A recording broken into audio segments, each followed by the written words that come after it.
À Copenhague, il circule aujourd'hui plus de vélos que de voitures sur les 350 km de pistes cyclables. C'est donc à la force du mollet que je recommande de découvrir cette cité harmonieuse entre architecture contemporaine, parcs, jardins et plus de 300 monuments historiques et royaux.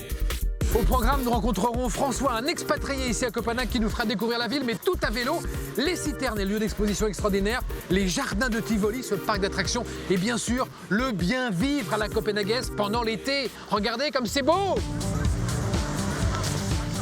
Non loin du pont de la Reine Louise, endroit stratégique à Copenhague, j'ai rendez-vous avec François, français, urbaniste et photographe. Hop. Bonjour François.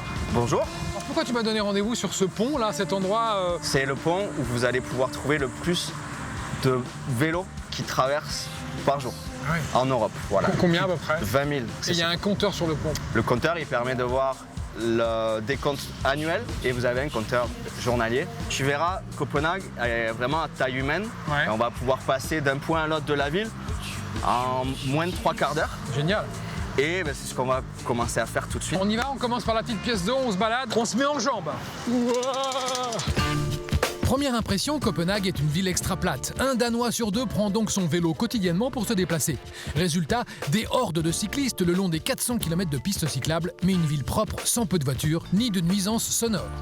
Pour commencer, François tient à me faire visiter un des lieux d'exposition préférés des Danois, dans les anciens réservoirs d'eau souterrains de la ville. On fait du événement culturel, on a des expositions et on fait aussi des concerts et Copenhagen cooking with food. Alors ça, c'est quoi le symbole de cette flamme? Le symbole, c'est problème, l'anxiété. D'accord. Et comme l'artiste dit, on va Plus on approche, confronter. plus l'anxiété augmente. Ah, D'accord. là, il y a plein. Et maintenant, Et maintenant c'est résolu. Ah, c'est On résolu. est- Ah, super. c'est résolu. On Oui. est plus anxieux. Exactement.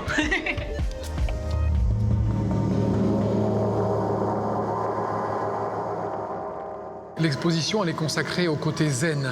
Oui. Hein, C'est les... avec, Oh oula, avec les boules qui arrivent et qui frappent un bol tibétain. C'est une très jolie exposition, Christine. Ah, je suis heureux.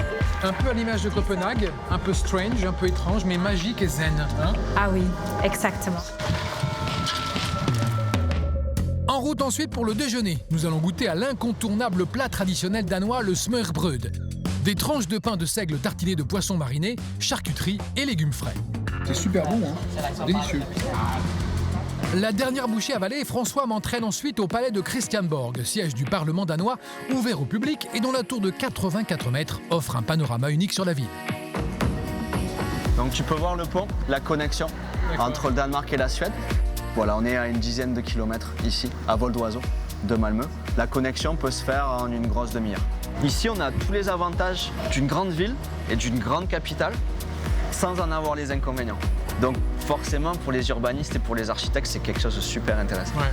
François, je te remercie de cette magnifique vue sur Copenhague. Avec plaisir, Donc j'ai bien Christophe. compris qu'il faut aller voir les jardins de Tivoli, c'est incontournable.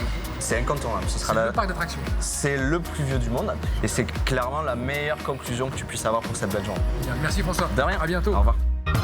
Situés au centre de Copenhague, les jardins de Tivoli furent le premier parc à thème créé dans le monde en 1843. À l'intérieur, au milieu de nombreux jardins, il reste beaucoup d'attractions d'époque, du théâtre, de pantomime, aux montagnes russes en passant par la Grande Roue. Comme Walt Disney qui flâna et dîna au parc en juillet 51 et s'en inspira pour créer Disneyland, on peut s'amuser à Tivoli jusqu'à minuit. Je retrouve dans le centre-ville et le quartier piétonnier mon hôtel à la déco si contemporaine et tellement Copenhague pour tester la fermeté des lits danois et dormir un peu. Le lendemain, c'est jour de sport. Je cherche sur les quais, le long d'un bras de mer de la Baltique, une des 4 piscines de plein air ouvertes l'été. Piscine municipale de Copenhague, 8h du matin, on est que 3. Pissater Vadeskinkengrenden is Øyasdesdet. Oui. Hello guys. Salut les gars. Elle est froide?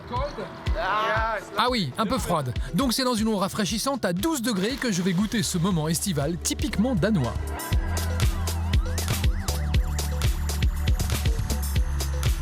C'était mon séjour à Copenhague. Merci, salut, à bientôt.